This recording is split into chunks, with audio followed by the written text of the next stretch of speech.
There are an awful lot of questions this evening we've received regarding management versus union issues.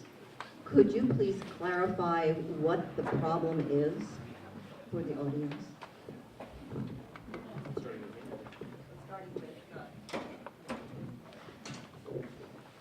Yeah, I think the problem really is that there's an issue that most of the public doesn't really know that much about.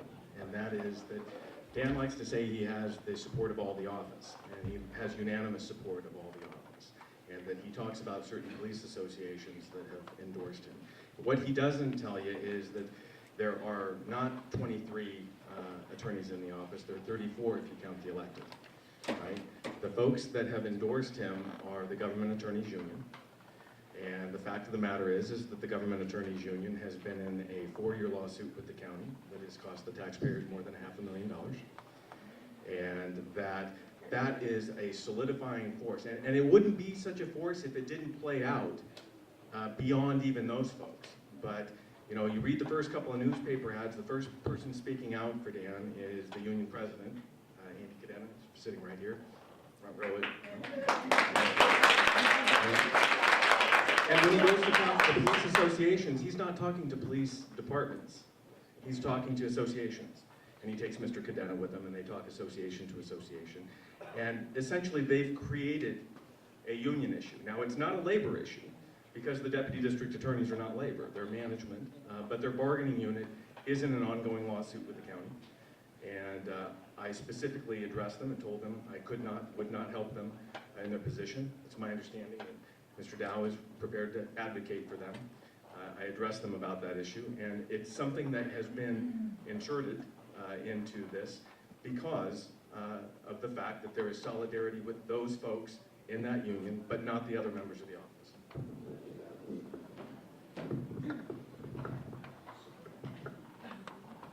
Well, the union lawsuit has absolutely zero to do with this campaign. Zero.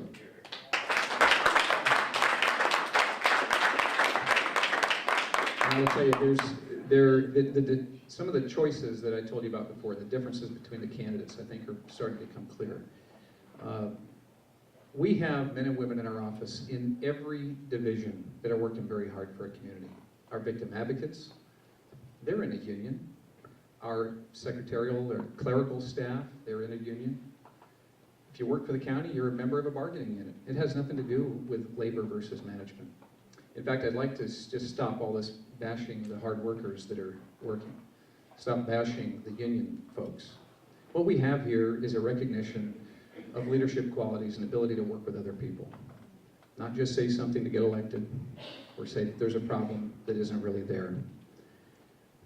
I'm proud of the support I have of my colleagues.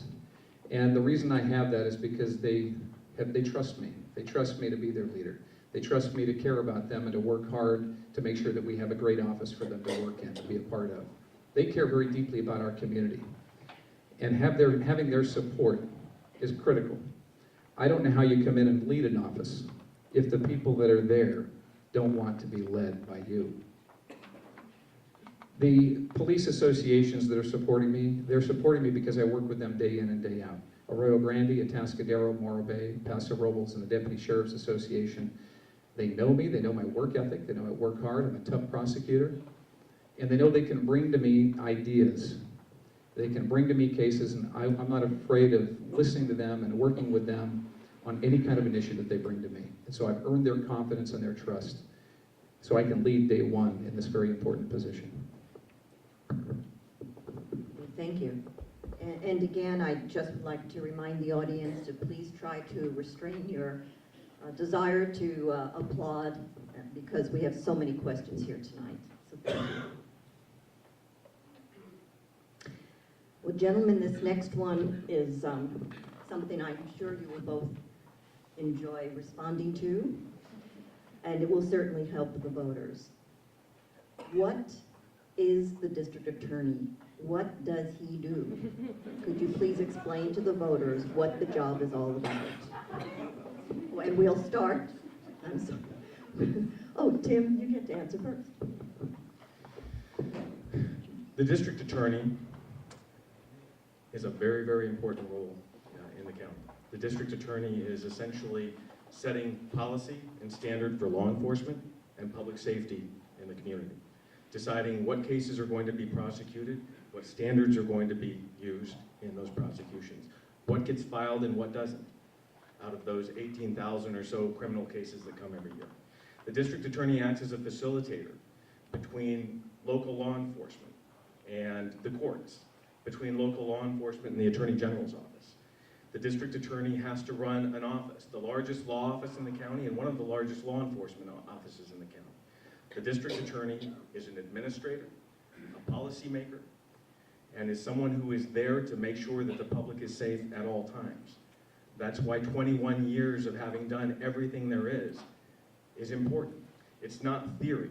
It's not getting to that position without having tried 1 or 2 felony trials and no more.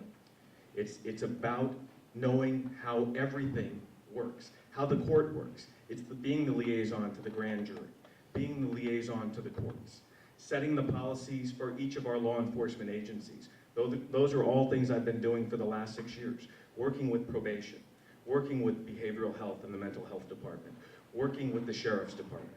That's what the district attorney does. Your district attorney is a leader who is going to run an office and make sure that the community is safe by setting standards. And I will only set the highest standards for this office.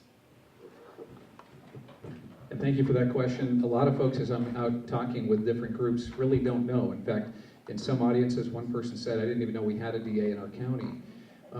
And other people have confused it with a defense attorney, and they think you're the defense attorney. So a lot of my time has been spent talking with people about what it is that we do. But the elected district attorney sets an agenda.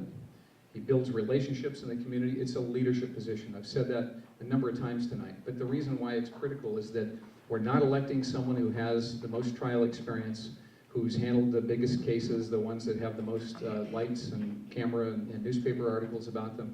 We are electing a person to lead an organization that can have the confidence of the people that work in that organization, to work tirelessly each and every day to make sure that we have good working relationships with our partners, with the sheriff's department, with organizations like the women's shelters in the community, with other partners, even the Chamber of Commerce and the business community. A safe community is going to be a business-friendly community.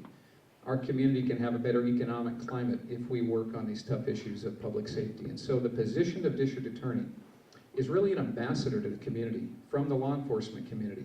We're working with the sheriff. The sheriff and the DA are really kind of together the two top cops in the county. And that just means that they're leaders. They're people that can bring other people together to solve problems. That's what I want to do, and I believe that I have the background, the experience, and the ability to look outside of the way we've been doing things for 21 years in this office. Bring a fresh perspective so we can lead. Thank you.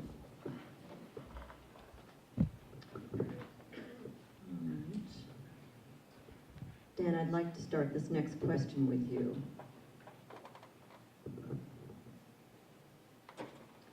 How will you decide which cases to charge and to take to trial? Well, as the elected district attorney, you have an important job when it comes to using discretion. And first and foremost, the most important thing about being a DA is that we're not just looking for how high can we hang this person, how many years can we send this person to prison. You're looking for a just result in each and every case. And the fundamental issue that we have to be convinced of initially when we review a case for filing is, do we have enough evidence to prove that case beyond a reasonable doubt? And it's one of the most difficult decisions that we have to make oftentimes. Working in the felony sexual assault and child abuse caseload, I will tell you that having to look a victim of sexual assault in the eyes and knowing that something happened, knowing that a crime was probably committed, but knowing as well that we don't have enough evidence to prove it to 12 members of our community beyond a reasonable doubt, it's a very, very difficult thing to do. But our system values letting a guilty person go free rather than convicting and sending to prison an innocent person.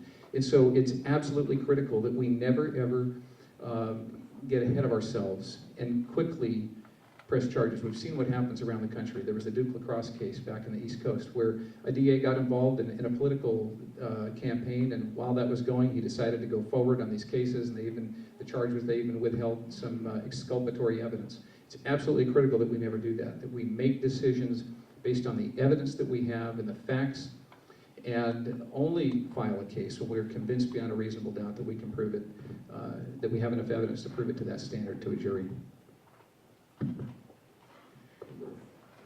And that's all pretty much correct. We have to be very careful. When cases come into the office, you review them.